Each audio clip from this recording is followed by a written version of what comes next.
Guys, we're here today and we are testing dual pixel raw shooting. Found some wildlife in the streets and we tracked that with a little bit of backlight. So we try to do this test under the most difficult circumstances that you're going to find.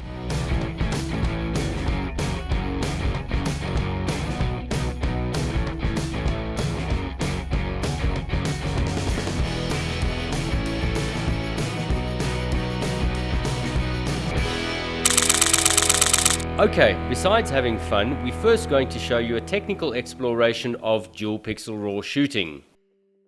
Okay, so this is the post-production part of the test where we can't tell any lies. We are not giving our own opinion about anything. This is as factual as we can get, and you can make your own conclusions from this. So all I've done over here is I have taken 4 images, one from a 200mm shot, a 300mm shot, a 400mm shot, and a 600mm shot to test out these lenses.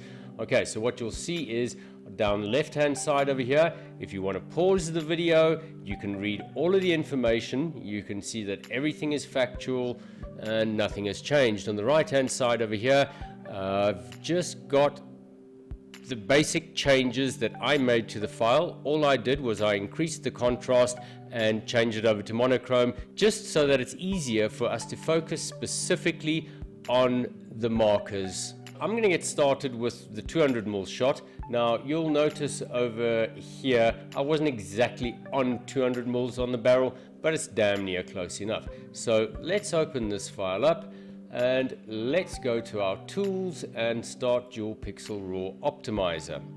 Okay, in Dual Pixel Raw Optimizer, I am going to activate my image micro adjustment. Okay, image micro adjustment is on.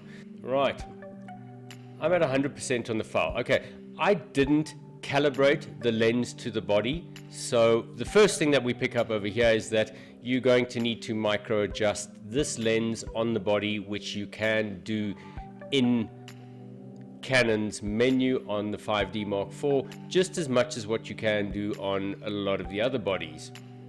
Without doing that though, that doesn't necessarily mean that our information is inaccurate. It still gives us a focus area over here, and what we want to see is, are we shifting focus backwards and are we pulling focus forwards? Okay, so keep your eyes open. First thing I'm going to do is I'm going to drag this micro adjustment slider backwards. Then I'm going to drag it forwards, and I'm not going to say anything. You just observe and make your own conclusions.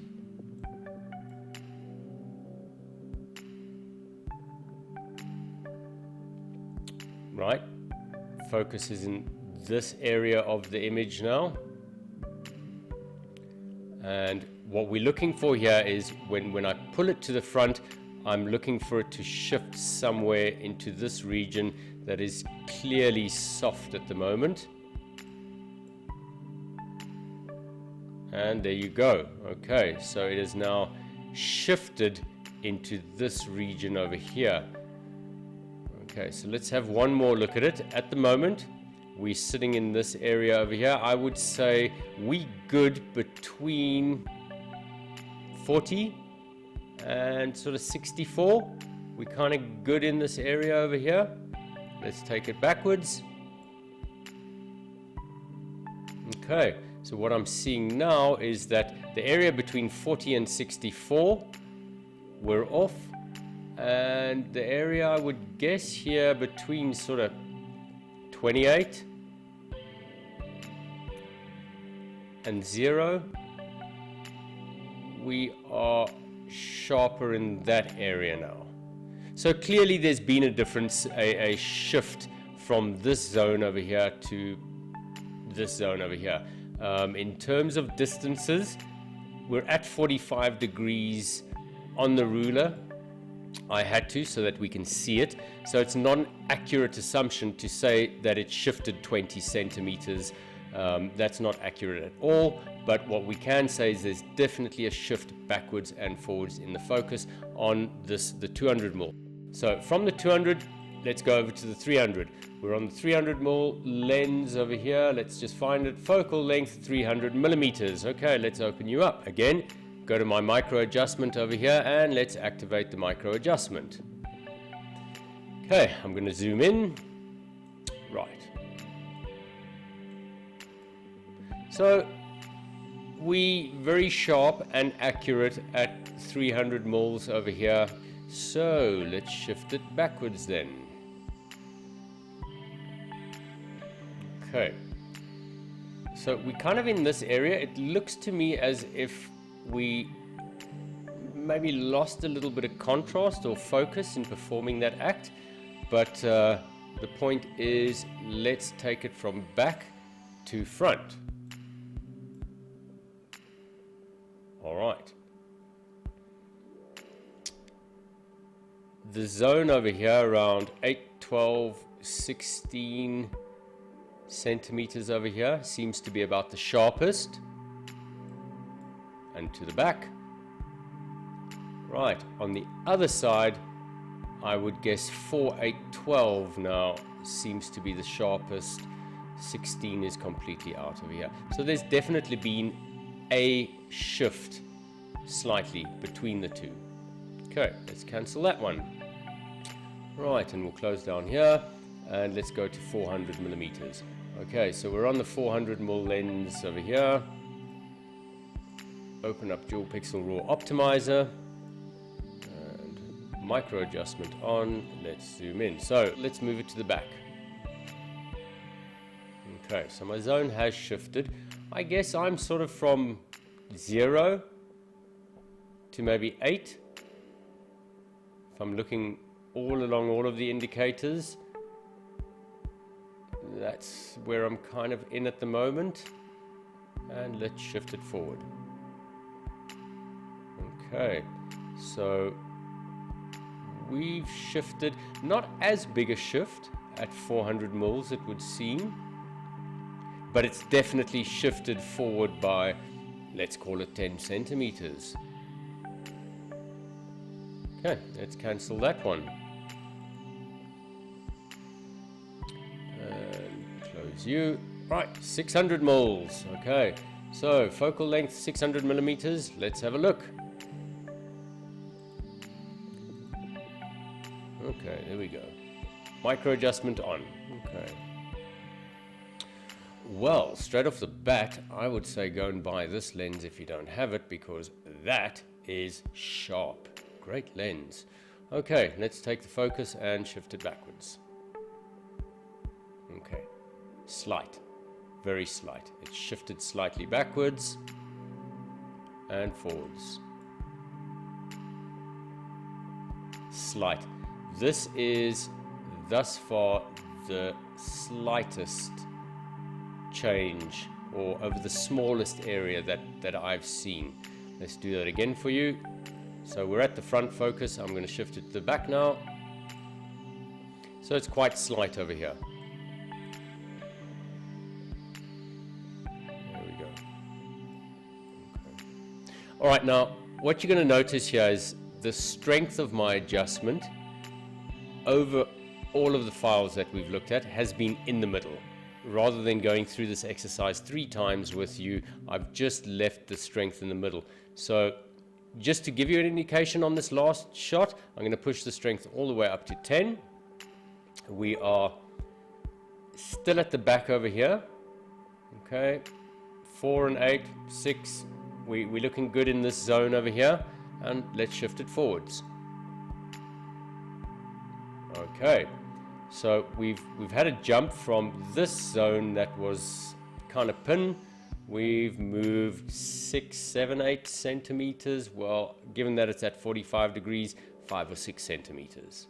In conclusion then, you saw something very technical. So you're going to have your own opinion on what happened and whether it satisfies your needs and your requirements. For me and my applications, no.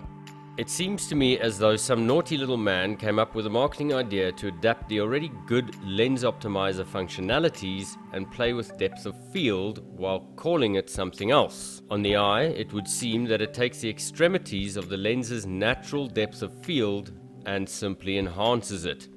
It does not seem to add extra focus outside of that zone, but simply enhances what is already there towards the back or the front of that depth of field area. It does this as much as what you can go in afterwards and correct something like purple fringing. So in a real world shot, it does create the illusion of enhancing focus by shifting emphasis, but no, for me it does not add extra focus in my opinion. Does this make me negative about the camera? No. I am still overwhelmingly impressed with the results and the increased hit ratio from the new focusing system. Okay, let's compare it. Comparing it to the 5D Mark III. 5D Mark III had 6 frames per second, shooting into 7 shots into the buffer, and then it just gears down. It doesn't want to go anywhere. With this camera, we tested it out in dual pixel RAW and its normal RAW function. At its maximum capacity, shooting dual pixel RAW, it really lagged that speed. It just couldn't cope.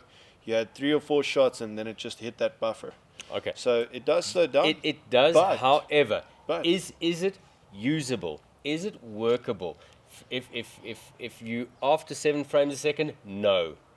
Most definitely not out of the question. My thing is, people have to keep in mind that dual pixel RAW, you're looking at huge amounts of data coming in onto the card. I've got files that are 85 megs in size, so that's just an indication of what's coming off of there. And if you compare that to a Mark III's raw file size, what are we looking at there? Around about 20 megs, hey? 25 megs, round about there. So it is more than 3 times the size of the file also. It's a huge file. It is. So we stepped it down one notch. We went to full resolution raw, shooting continuous into the buffer on a high-speed CF card, and it ran 21 shots into the buffer before it hit the brakes. Okay. So that high-speed CF card, you are talking what speed? We're looking at about 160 megabytes per second. What were your first impressions? First of all, let's just talk about the focus with an object coming towards you. First impressions.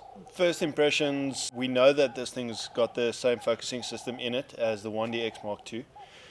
We know the 1DX Mark II is operating phenomenally, but what is this doing with only one processor and the same focusing system? So obviously the most difficult way to test that is with something coming straight towards you. Okay, backlit coming straight towards you. Out of 10 shots, how much was in focus? What are we looking at there? 70%? 80%? Seems like 80%, I would say. It's not a 1DX Mark II. Let's get that straight. It's an all-rounder. But what we do find is that people who are shooting action, sports, wildlife, you might be interested in this camera too. So bearing that in mind and not drawing a direct comparison with a 1DX Mark II, which is obviously twice as fast, how did you experience buffering, slowing down, bursts? Is it comfortable? If I can take a step back and say you are 100% correct, it's not the 1DX Mark II. This is supposed to replace the 5D Mark III. It's not the best for action photography and wildlife. That's the job of the 1DX Mark II. But it still does the job sufficiently well in the right hands. It's not the perfect or the maximum that you can get, but again, that's why they've got the flagship in the 1DX Mark II. Exactly, and that's what people have to understand. It's no use you complain. It's no use you go and buy a Land Rover and you say, but it doesn't go as fast as a Ferrari. Obviously, getting 50% more pixels and increasing the frame rate at the same time, it's a big ask. It's a big step. It's not just on face value, oh, you only increased it by 1 frame. Okay, I'm going to give you one last chance. Any other features on the Mark IV that really impress you that's a step up from the Mark III? A major feature is this dual pixel RAW. If you're, for instance, in a wedding situation and you have to get those crucial shots, and somebody's just out of focus or whatever's going to happen, you've obviously got the leeway where you can save it in those images. So I think it just being able to move it from the lash onto the eye is going to make quite a big difference. We're gonna find out on all of the forums and everywhere. Everyone's going to be posting stuff. They're going to be saying it's not working. They're going to be saying, hey, look what I saved. It's going to be a complete mixture. Yeah. From what I've seen, it's not a banker. It's not a banker. Sometimes it's going to work, sometimes it's not going to work. I think a major thing that they improved on this from the 5D Mark III is the exposure compensation. That's a very cool feature because I've had a few people asking me about it. Dig a bit deeper into that. I've got specific wildlife photographers pretty much waiting for the answer on this on the 5D Mark IV. The 5D Mark III didn't have that feature. The 1DX did. The 1DX Mark II has that feature. And now finally they've carried that over into the 5D Mark IV. Okay, explain just very briefly what exactly the feature is and in what situation you're going to be using it. The simple setup, we're shooting wildlife. We want to underexpose by one stop or maybe 1/3 of a stop. However, you're shooting at auto ISO, you're manually controlling your aperture and your shutter, and you just want to hold back on the exposure on light. If you overexpose, you obviously lose the data. If you underexpose, you can very easily draw back, save that image. Especially with the extended dynamic range, which is helping the shadows out on the Mark IV now. In combination, you're underexposing, you got the dynamic range, so you're saving. Again, it's about hit rate. Yeah. So if you're a photographer with a 60% hit rate, you're now a photographer with a 70% hit rate. I'd even go up to 80%. Thanks for that. Thank you.